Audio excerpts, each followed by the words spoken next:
Hello, my dear friends. You're on the Military Summary channel, and today we will discuss the situation in Ukraine on the 4th of August of 2023. Today we have a lot of very interesting updates, so let's start. But before we start, I would like to remind you that it's already 2 months past since the beginning of the Ukraine's greatest counteroffensive operation, what the Ukrainians managed to achieve as a result of those 61 days. To tell the truth, they haven't managed to achieve much. Just a few local successful operations, nothing more. For example, the Ukrainians, since the beginning of their greatest counteroffensive operation, managed probably finally to damage the Russian ship in the vicinity of Russian coast of Russian port town Novorossiysk. Yes, today in the previous media I told you that the ship was destroyed, and of course the ship wasn't destroyed, the ship was damaged. But the thing is that according to my information, according to my understanding, information I have, the Russians don't have a port that can take this ship in repair. So basically this ship, the Ukrainians are no longer able to use the ship, at least until the end of the special military operation, or the process of repairing of this ship will take too much time, because there are basically no infrastructure to repair this ship. So this is the situation. The ship wasn't destroyed, but the ship are no longer available for the Russian forces. What else the Ukrainians managed to achieve? Probably they managed to destroy Crimea Bridge. Yes, this is that was a very successful operation. We can't we can't understand, we don't know, and we can't measure the results, the value of that attack, because from one side we understand that the bridge was destroyed and the Russians don't have possibility to use the bridge for light cars, but the railways bridge still exists and the Russians don't have problems to supply and support Crimea with everything they need. What else the Ukrainians managed to achieve? Yes, for some reason we can say that the Ukrainians also destroyed another bridge that connects Crimea with the mainland in Zaporozhye. This is also a very important bridge, and probably the Ukrainians managed to reduce the Russian possibilities to support their forces on the south of Bradley Square. Probably the Ukrainians managed to achieve some success in Crimea. They managed to discover and understand Russian situation with air defense forces. If you remember, during the previous 2 months, the Ukrainians managed to destroy at least 3 or 4 very big ammo depots and so on. But we can't measure and we can't understand, because the consequences of those attacks, successful attacks, we will see maybe in a month, or if we will ever see this, because maybe everything is okay with the Russians and with their supports, and they will replace the lost munitions very easily. Very difficult to understand. What else the Ukrainians managed to achieve? The Ukrainians, it's like achievement with the minus before achievement, is that they lost the last port in this area. And from now on, the Ukrainians don't have possibilities to receive a weapon using the sea. Now they can use just railways and tracks and roads, and of course it's too expensive and it's too unlogical. When talking about Kherson area, yes, the Ukrainians managed to achieve something during the process, during the flooding situation. The Ukrainians managed to cross Dnipro River, and they were the first one, and they captured the area in the vicinity of Antonov Bridge, and that's it. This is the only progress the Ukrainians managed to achieve since the beginning of the greatest counteroffensive operation. By the way, for example, today the Ministry of Defense reported that as a result of fierce artillery duels and clashes, the Ukrainians lost another 25 soldiers and 2 armored vehicles. This is the price for controlling the islands between the banks of Dnipro River.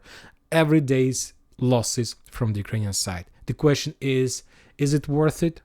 I believe we don't have the answer to this question, and probably our grandchild will be able to give us the answer to this question after many years later, after the end of the special military operation. When talking about Zaporozhye, if you ask my opinion, I think that Ukrainians haven't managed even a single success in this area. They haven't achieved nothing. They managed to capture a few settlements in the gray zone like Lapkov and Petykhatki. They lost a lot of soldiers, a lot of very experienced, well-trained forces and soldiers from 128th Mountain Assault Brigade, which probably even stopped existing or something like this because of fierce fightings and heavy losses from the Ukrainian side. The Ukrainians lost significant number of armored vehicles and tanks and people and personnel in the vicinity of Robotyne. And for example, today the Minister of Defense of Russian Federation, Shoigu, this is the guy who is currently located on the Kupiansk front line. This Shoigu, he reported that the Ukrainians, since the beginning of their greatest counter-offensive operation from the 4th of June, lost 43,000 soldiers. 43,000 soldiers just for 2 months of clashes. According to information we have, the Wagners, since the beginning of the storming of Artyomovsk, lost just 25,000 soldiers killed. The Ukrainians lost 43. Furthermore, the Minister of Defense added that this number doesn't include the losses of Ukrainian forces in the hospitals, just the losses on the ground. And nobody knows the real losses of the Ukrainians in the hospitals, or who of them were able to return back, who died in hospitals or something like this. Also, the Ukrainians lost 4,900 of different types of vehicles, and not just vehicles, just equipment. 26 airplanes, 9 helicopters, 1,800 tanks, 25 Leopards, 7 French AMX tanks, and more than 20 Bradleys. So significant losses of the Ukrainian forces without almost nothing, without any progress in this area. The Russians reported, for example, today that as a result of fierce clashes in the vicinity of Robotyne, the Ukrainians lost another 130 soldiers, 7 armored vehicles and 1 artillery system. As you can see, the level of losses among armored vehicles has been reduced, but the level of losses of infantry is still on a very high level, because the Ukrainians continue attacking the Russian positions using just infantry because of lack of armored vehicles and because of very big need to save armored vehicles before possible next waves of offensive operation. For example, the Russians today published another video how another Ukrainian wave was heading from Novodanilovka in direction of Robotyne. The Russians managed to discover the movements of the Ukrainian forces, and using just the regular anti-tank missile, the Russians launched that missile in direction of armored vehicle, and in a few seconds that armored vehicle, probably with the personnel inside of that armored vehicle, was destroyed. So just the losses in a very simple situation. Furthermore, the Russians published more videos from Novodanilovka. On this video, we see how the Russians discovered the accumulation of Ukrainian forces in that settlement, and after that they start bombing and shelling the Ukrainians. You know that maybe one of the most important success that Ukrainians managed to achieve during this counter-offensive operation, and probably this is the most important, but not the achievement on the ground or something like this, probably the Ukrainians realized. Probably and finally, most of the Ukrainians realized the situation they appear in. Not just the situation, a very difficult and terrible situation they appeared in. They are under the pressure of two big powers, the Western countries in the head of United States of America and Russian Federation. Because a lot of people from Ukrainian authorities are their hands in blood. And currently they realize that from one side they need to stop this war, but from another side they can't stop this war because the soldiers and the relatives of those soldiers who were sent to this suicide operation after the war ends will go back to Kiev and will ask questions to them. And I believe that they're not ready to give answers.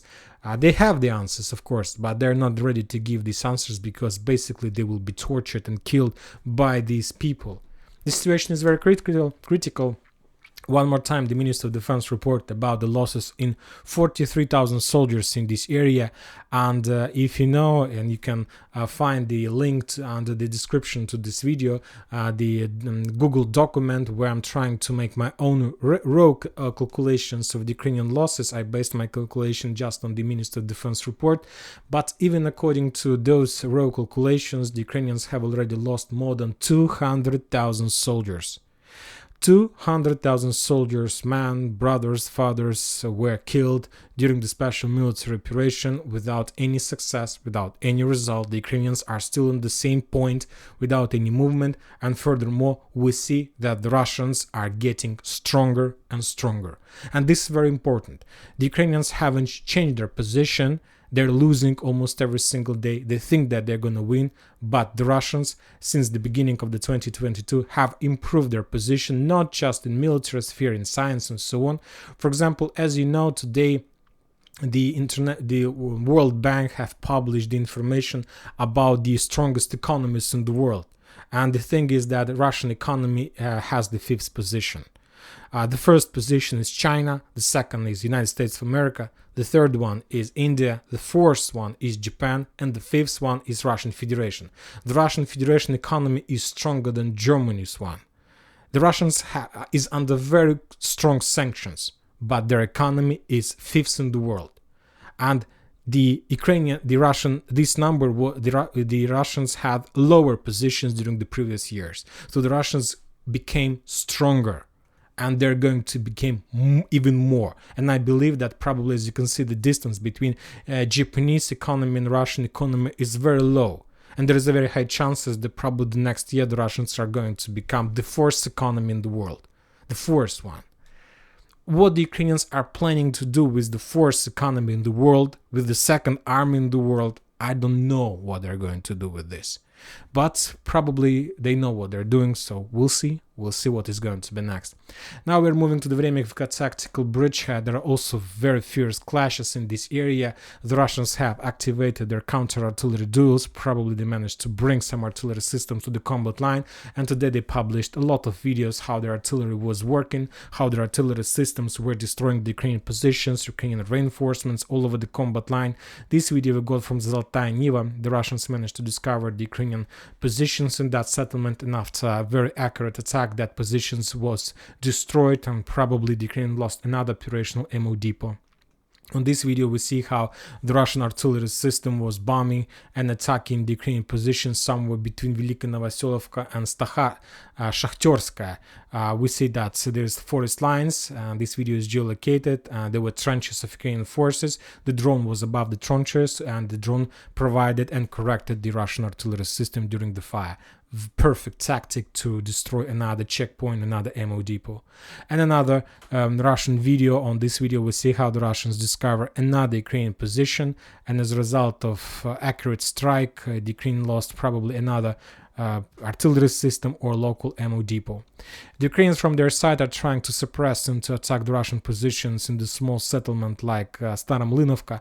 On this video we see how the Ukrainians managed to discover the Russian radar that the Russians were using for connections between the forces. Of course, this currently connection and radio signal is one of the most important part of any special operation, any war, any combat on any combat line, and to lose connection means probably sometimes to lose the battle. And another HIMARS usage against the Russian artillery warehouse. The Ukrainians drone managed to discover the Russian ammo depot somewhere inside the forest of Grad system. There was a lot of missiles, and after Ukrainians discovered that ammo depot, they launched the HIMARS missile, and as a result of that attack, the Russians lost probably a very important ammo depot that was located behind the main combat line that the Russians were using to supply and support their artillery forces. And this is a very big loss for the Russian artillery systems and Russian artillery forces in this area, obviously. So what the Ukrainians are trying to do? The Ukrainians are trying to attack to the south, and they're trying to attack Urozhaine, but yet they haven't managed to achieve any success in those operations. One more time, they're attacking in direction of Staromayorsk or trying to counterattack and in direction of Urozhaine. Very interesting update we got from the Ministry of Defense of Russian Federation. The Russians reported that the Russians during the previous 24 hours made few counter-offensive operations in this area, and currently the Russians is the side who counterattacks in the area of Staromayorsk, and the Ukrainians are forced to step back. Also, the Russians report that as a result of these clashes in this area, the Ukrainians lost another 120 soldiers and 5 armored vehicles.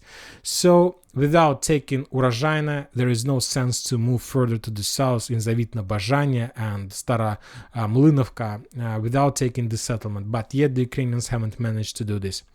Now we're moving to Donetsk front line. We haven't received nothing from this area. There is an operational pause in the vicinity of Avdiivka continues.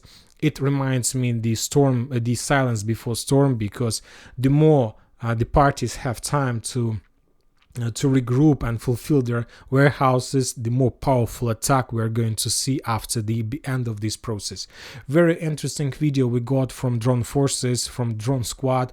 Sudoplatov, he published us a lot of videos about the situation on the ground. So basically on the screen you can see a small warehouse of probably one squad or one platoon of drone forces. Significant number, hundreds or even thousands of drones that, and this is the warehouse of Russian forces. I believe that these drones is enough for probably for 2 or 3 weeks of active clashes, because a lot of drones are shut down. They can be broken or something like this. So we see that the Russians also do have a lot of drones, and they're also trying to develop this doctrine. Now we're moving to Klishchevka, to Bakhmut, Artyomovsk, New York agglomeration, Gorlovka. Today, for the first time, probably since the beginning of this year, we got at least a few videos from New York agglomeration, from in the vicinity of Gorlovka. The Ukrainians published the video how they discovered the Russian position somewhere on the hill, and after that the trenches on the hill, and after that the Ukrainians attacked the position with drone. And another video we got from the south, from Novoselovska. The same situation, the Ukrainians discovered Russian positions and then they attacked those positions with the drone. One more time, I can't tell you the level of damage that this drone can deal to Russian forces, and maybe all this tactic doctrine doesn't worth the money and time the Ukrainians spent to develop this type of warfare. When talking about Bakhmut and Artyomovsk, we haven't received many updates from this area. The Russians published the video how they were bombing and shelling the Ukrainians, but we will not follow this video because of violence and dead bodies. But basically this video shown us the situation in the vicinity of this forest. We will update this map because according to that video this area is no longer under Russian control and is under Ukrainian control. When talking about Klishchevka itself, we haven't received any updates about any attempt from the Ukrainian side to attack this area. The only thing we have, probably that, as we discussed in the previous videos, the Western Sources map, deployment map, has been updated, and currently the Ukrainians have redeployed few battalions in this area, 214th Assault Battalion of 4 and Kraken as well. So let's say the Russians would say that the most nationalist battalions currently are located in Klishchevka. Probably the Ukrainian military authority thinks that the more battalion is nationalized, the more it's and then this battalion is more motivated. I don't know. But yet the Ukrainians haven't managed to achieve any result in this area. Furthermore, we have just few updates from the vicinity of Artyomovsk about more drone attacks from the Ukrainian side. On this video we see how the Ukrainians managed to discover another track on this interception of road, and as a result of attack that track was damaged. And this is not the first video from this area, and since the end of July, this is the second video from the same interception of road. So we see that Ukrainians do have possibility to control, and they do have possibility to attack the same place as from day to day. And another video we got from the northern part of Artyomovsk, the 77th Air Mobile Brigade published the video how they managed to discover the Russian position, a Russian ammo depot in the northern part of Artyomovsk, and after artillery strike they managed to destroy and set on fire this entire building. So no progress, the Ukrainians continue regrouping. The Ministry of Defense reported that as a result of fierce fightings on Donetsk front line, the Ukrainians lost 185 soldiers and 8 armored vehicles and 2 artillery systems. Few updates we received from Siversk bridgehead, and they were very important ones. One of them we got from the Ministry of Defense and few geolocations. First of all, I would like to add that the Ministry of Defense of Russian Federation reported that as a result of artillery duels or some missile attack or something like this, they managed to destroy 2 drone control centers, and one of those drone control centers was located on the Siversk bridgehead in the vicinity of Bilogorovka. Probably the Minister of Defense were talking about this Bilogorovka that is under Russian control, and probably the Russians were talking about the 10th Mountain Assault Brigade. If you remember, during the previous months I published a lot of videos from 10th Mountain Assault Brigade, how they were bombing and shelling and hunting the Russians in this area.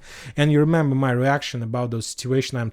I told you that this is a critical situation information. The Russians are bombed and hunted there heavily. They have significant level of losses, and more than 2 weeks the Russians were not doing anything.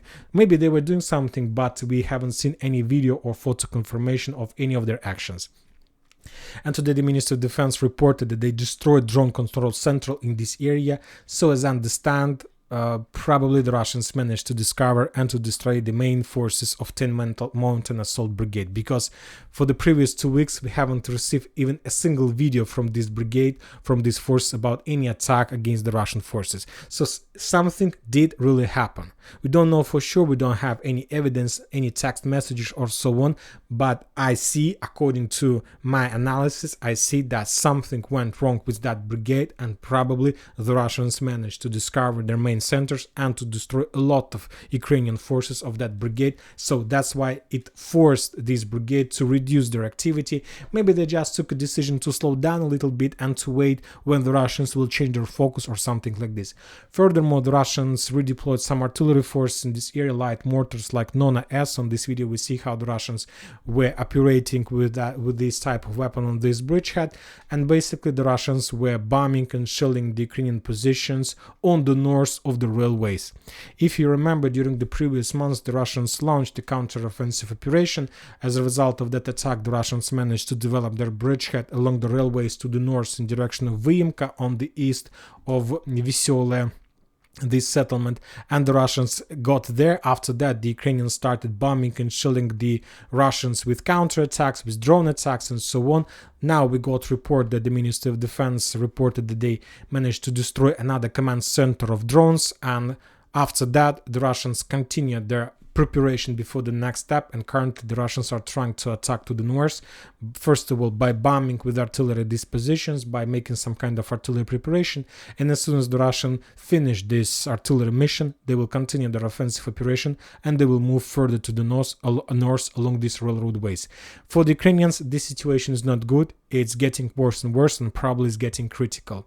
For now, during the previous months, the Ukrainians have redeployed in this area at least 115th Mechanized Brigade and 67th Mechanized Brigade, but we don't know the real purposes of this redeployment, whether these forces were redeployed to support 10th Mountain Assault Brigade or to support the Ukrainian offensive operation in direction of Mykolaiivka, Solidar, Blagodatne, and Razdolovka in this direction. Very difficult to understand.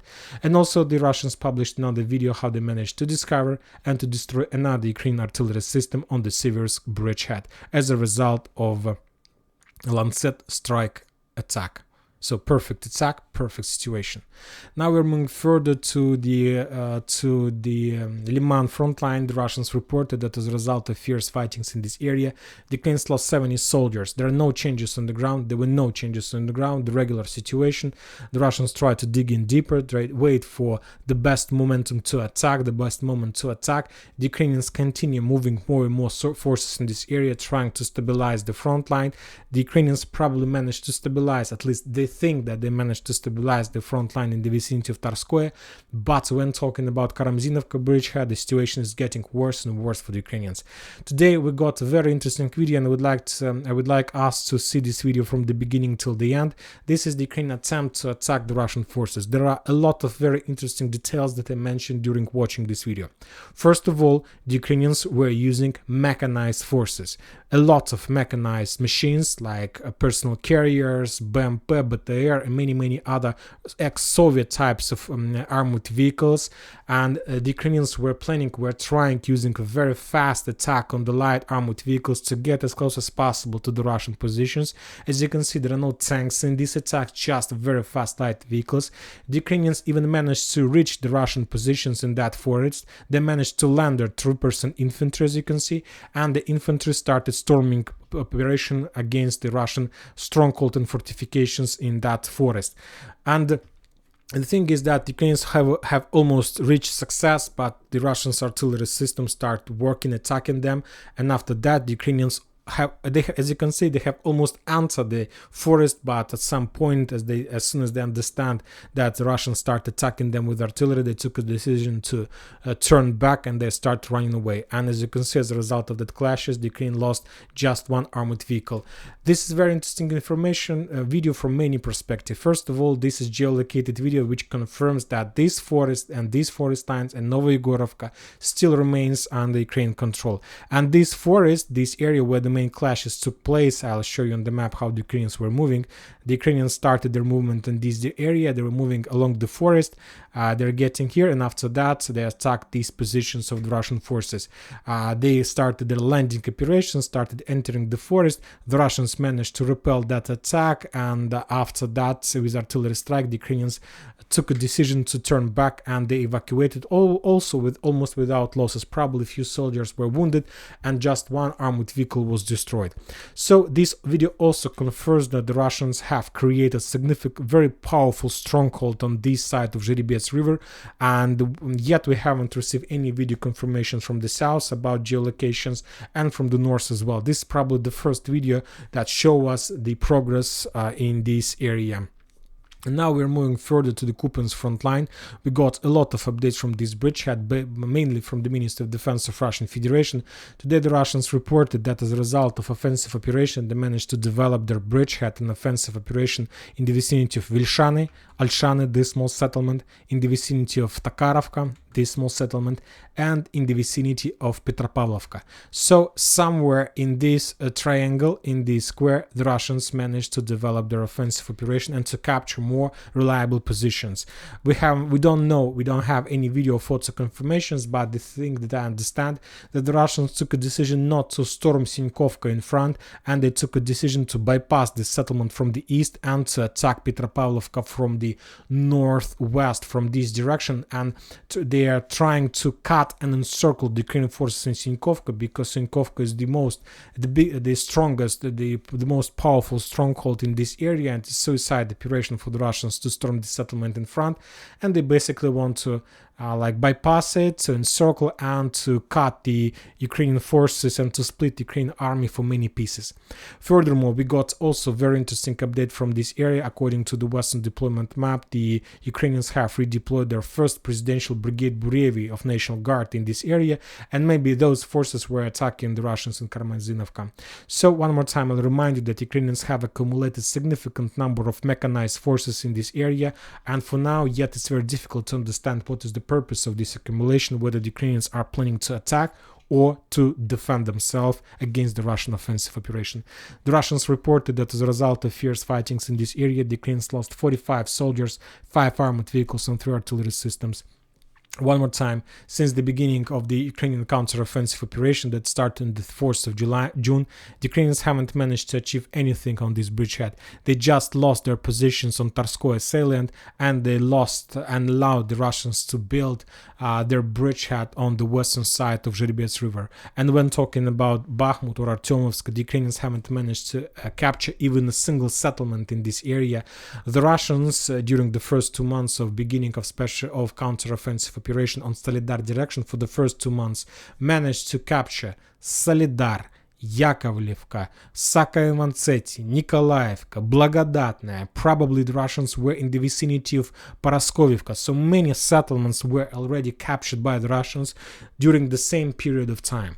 The Ukrainians managed just to achieve some success in the vicinity of Vrimivka tactical bridgehead, but all these settlements are located in the lowland, and currently even the Ukrainians don't know what to do next with this progress, whether they're able to continue further, attack further to the south or not. Very difficult situation. Probably that's it about the situation on the ground, and another, probably the last few updates from Africa, from other regions. First, I believe we need to discuss the situation that we got from Iranian, let's say, part of Persian Gulf. According to the United States, Western countries, Western reports, US military considers rare plan to put armored troops on civilian ships in effort to stop Iranian sailors, official tell. So the thing thing is that the United States of America in the past were stopped a lot of Ukrainian ships in this area, were making some inspections because of sanctions and so on. The same things the Iranian forces start doing as well. And basically the Iranian forces start stopping the civilian ships and so on. So this thing, NATO countries wants to militarize every single ship and of course to get more money and more effort from this situation. And the final updates are coming. Let's discuss one more time the Nigeria and Niger, and we got a very interesting update that for example the leader of Nigeria required and asked permission of their parliament to start, let's call it, special military operation in Niger, and if the local parliament allows him, then probably we might see another wave of escalation in this part of the world. And probably that's it, but one more time I'll remind you that during the special military operation the Russians managed to get the 5th position in the world, the strongest economies in the world. This is a significant result of the Russian Federation. And that's it for today. Military Summary channel reminds to condemn any violence in the world. Thank you for your watching, subscribe to my channel, put your likes, join my Patreon, and have a good day. Bye bye.